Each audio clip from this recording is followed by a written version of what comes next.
राजधानी लखनऊ में आयोजित प्रेस कॉन्फ्रेंस में वित्त एवं संसदीय कार्य मंत्री सुरेश कुमार खन्ना ने नारी शक्ति वंदन विधेयक को लेकर विपक्ष पर तीखा हमला बोला।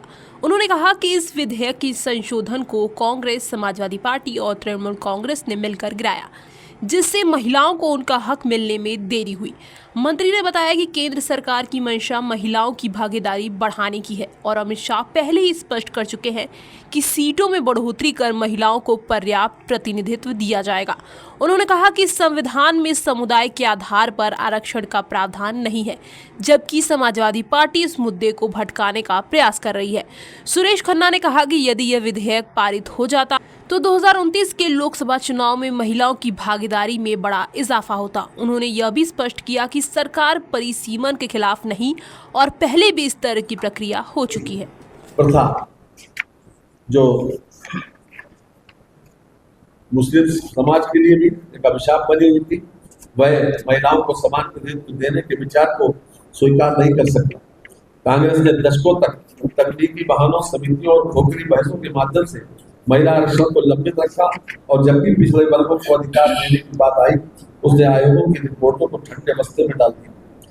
सब जानते हैं कि 1980 से लेकर और 1990 तक ये मंडल कमीशन की रिपोर्ट ठंडे बस्ते में पड़ी रही, और ये किसकी वजह से पड़ी रही?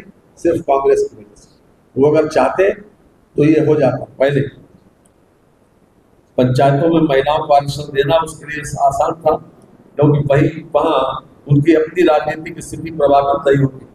लेकिन संसद में उन्होंने दरवाजे बंद रखे। टीएमसी की भी पोल खुल गई। जो पार्टी अपने राज्य में महिलाओं की आवाज को हिंसा के जरिए दबाती है, वही संसद में लोकतंत्र की बात कर रही थी। इसलिए इन विधेयकों का विरोध करना वास्तव में महिलाओं को उनके अधिकारों से वंचित करने का प्रयास है। प्रधानमंत्री श्री मोदी जी की सरकार महिलाओं के अधिकारों के लिए इन महिला विरोधी ताकतों के खिलाफ मजबूती से लड़ेगी, ताकि देश की आधी आबादी को उसका हक मिल सके। हम याद दिला दें आपको कि 2010 में कांग्रेस की सरकार थी और ये बिल, यद्यपि तो ये कई बार बिल पेश हुआ, अगर हमारी जहां तक याद है 9 बार ये विधेयक पेश हुआ, और कांग्रेस ने अगर लोकसभा के सामने कभी इस प्रकार से रखा नहीं कि लोकसभा उसको पास करती। तो अगर मंशा नियत होती तो पास कर देती। दिखावा तो करना चाहते हैं महिला समर्थन का, लेकिन अंदर से हमेशा कभी इस बात के लिए नहीं चाहा कि महिलाओं को आरक्षण दिया जाए, और इसीलिए किसी न किसी तकनीकी कारण को लेके इसको आगे बढ़ाते रहे।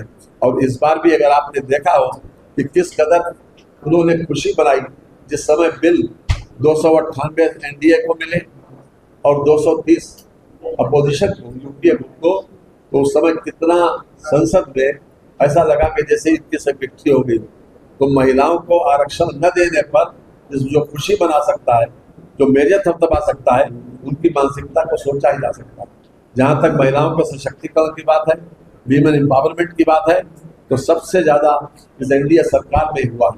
आज मैं प्रधानमंत्री जी को विशेष रूप से बधाई देना चाहता हूँ कि उनके कार्यकाल में प्रधानमंत्री मातृ वंदना योजना से 60 लाख माताएं लाभान्वित हुई। इसके अतिरिक्त खासतौर से लिंग चयन की प्रक्रिया को समाप्त कर बालिकाओं के जन्म के प्रति समाज में सकारात्मक सोच विकसित करने तथा शिक्षा के माध्यम से बालिकाओं को आत्मनिर्भर बनाने के उद्देश्य से बेटी बचाओ बेटी पढ़ाओ योजना का शुभारंभ किया गया। और उत्तर प्रदेश में खासतौर से पैदाइश से लेकर, कन्या की पैदाइश से लेकर और उसके विवाह तक हर स्तर पर यह कोशिश की गई कि हम कन्या को एक आसान, जिस प्रकार से लड़के के जन्म में खुशी लोग मनाते हैं, उसी प्रकार से कन्या के जन्म में खुशी मनाते। और हमारे योगी जी ने विशेष रूप से एक योजना लॉन्च की है, मुख्यमंत्री कन्या सुमंगला योजना। इसके तहत अब तक 27,37,000 लोगों को लाभान्वित किया जा चुका है।